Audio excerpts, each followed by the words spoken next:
Well, we analyse these latest activities, and for that we are joined by international relations expert Dr Oscar van Heerden in studio with us. Good evening. Thank you so much for joining us. We've been following the Ukraine-Russia war for a while now, but this being described as a monumental moment, and perhaps we can talk a little bit about that. Just looking at some of this data, right, and I'll go back to some of it. 117 drones used by Ukraine to attack various regions in Russia. A high-tech attack as well. I mean, I want to actually look at some of this a little bit. You've got drones that some of them were unmanned, coming out of trucks that were driven across various parts of Russia, trucks that then destroyed, imploded after the attacks. High-tech, planning for a year and a half. What does this say about the strength of Ukraine and certainly Russia in a moment like this? Well, you know, this is an audacious attack, spectacular, some Western media houses were saying. As you say, long in the planning, the fact that they could keep it a secret. Supposedly, we are told that there was no consultation or involvement of the Americans or the Europeans or NATO. We'll have to see whether that is true because of the sophistication of the operation.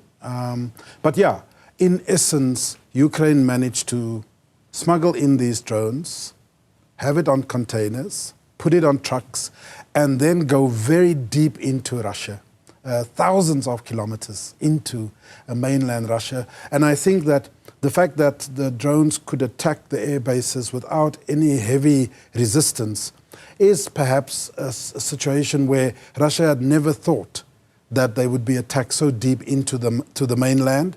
Obviously, the concentration from the military experts would be on the front line and more closer to Ukraine, because we've had little incursions on that score. But this is unbelievable, in fact. Of course, what is interesting is as soon as it happened, you then see the choreographed PR talking points, which the Western media immediately picks up. More than 40 bomber airplanes, $7 billion damage. Trump said Zelenskyy had no cards, and yet he had some up his sleeve. So you could see that it's very choreographed. They have the talking points. They want to Western capitals, NATO and others, that is in alliance with Ukraine, wants to make sure that everyone knows that this is a big deal. And indeed, it is. I think this is an embarrassment for the Russian military. It's an embarrassment for President Putin. And now everyone is obviously thinking, how is Putin going to respond? Yep. You know, people are quick to say that this is a Pearl Harbor moment for Russia.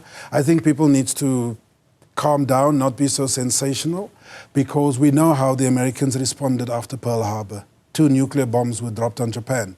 I'm sure this is not what we want to see in Ukraine or anywhere on continental Europe for that matter.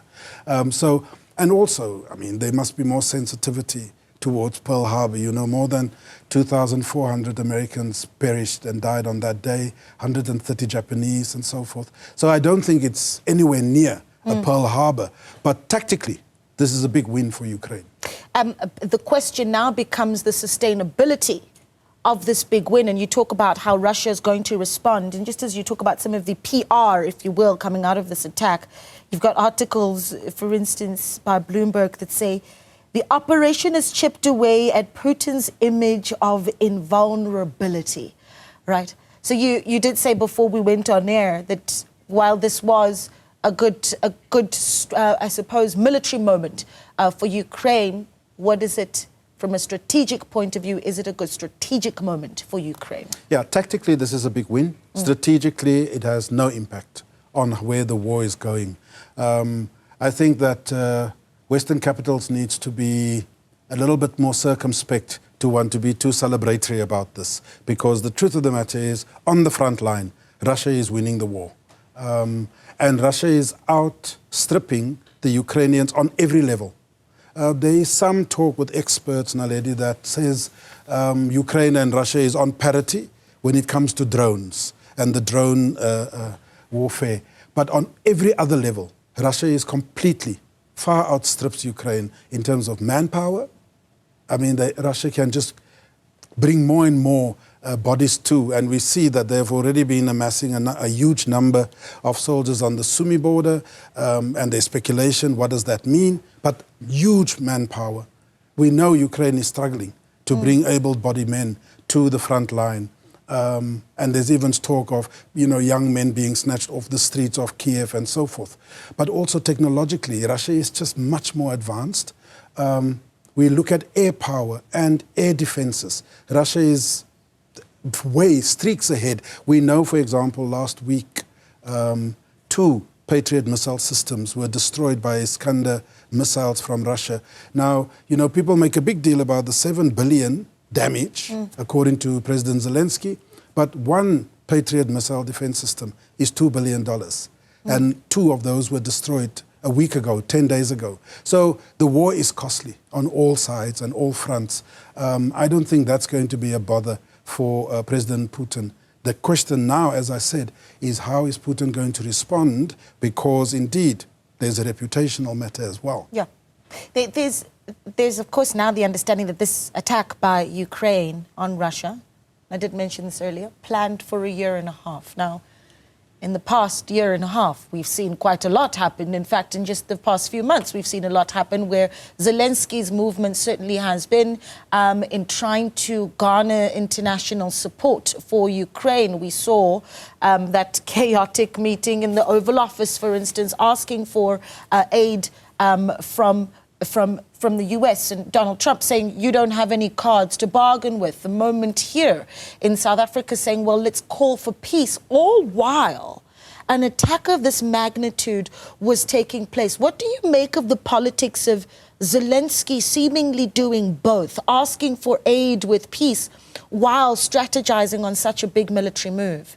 Yeah, I don't think that they knew. They couldn't look into the crystal ball. I don't think that Zelenskyy, the Ukrainians, or the Europeans for that matter, thought that they would be at this moment sitting in Istanbul wanting to talk peace. And so it's understandable that this kind of operational matter has been in the making over the last 1.5 years. What is interesting is the call for when a day before you are supposed to go and meet to talk peace in Istanbul, you then have an option. Even though this operation has been in the planning for 18 months, do I scupper this talks by launching this kind of attack a day before? Or do I hold back and see what's the outcome? And the truth of the matter is that if indeed Ukraine and President Zelenskyy with NATO allies were interested in peace, I don't think that this operation would have gone ahead. The fact that he actually gave the permission and he says that he oversaw it himself, personally, tells me that there's no genuineness in Istanbul to try and work out a peace deal. Yeah, before I let you go, the cards then that Zelenskyy does have to play at this point, peace talks in Istanbul, on one hand, versus the fallout of this massive attack, what cards, I use Trump's word intentionally here, does he have at the moment? The truth of the matter is, Naledi, that there has been these historic significant moments in this war. The Europeans, NATO, and Zelenskyy have been telling us, once we get the tanks, it will change the war. It didn't. Once we get the jets, it will change the war. It didn't. Putin and his generals are going to see this as just another attempt with the drones to try and inflict some damage. They need to recollect themselves. But as far as they are concerned, the objective of the war is not going to change. The war of attrition is going to continue. And I don't think there will be any dramatics like nuclear, but Putin's response is going to be devastating. Yeah. And I know people are going to say war crimes and civilians and this and that. It's interesting, Naledi, that none of those voices over the last 24 hours has said anything in regards to, because we all know, if you want to get technical, when people put on civilian clothes to launch a military operation, that's an act of terrorism in terms of the law. These drivers might claim they didn't know what they were transporting, and yet some of them were filming the drones coming out of the trucks and going and so on and so forth.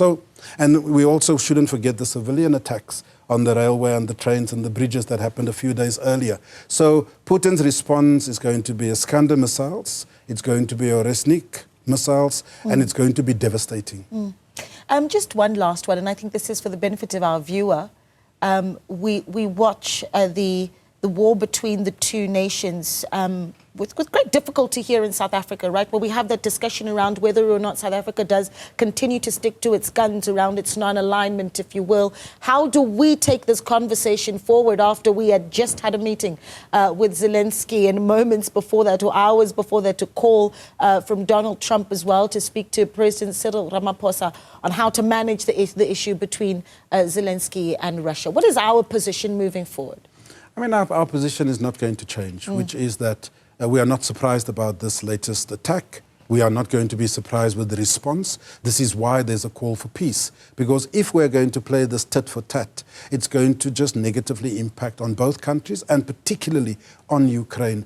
And I think that all stakeholders need to be honest and put the facts on the table, because unfortunately, this was one last, in my opinion, one last desperate attempt by Zelenskyy to try and play that hand. It will, you know, once you've had a Pearl Harbor, if we must use it, you can't do another Pearl Harbor. The big thing about the Pearl Harbor, or in this case with this attack, was the surprise.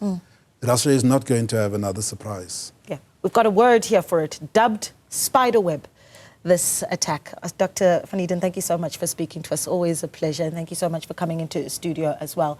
At the international relations expert, Dr. Oscar van Heerden, in studio with us as we look at the outcomes of spiderweb and certainly what is going to come between Russia and Ukraine moving forward.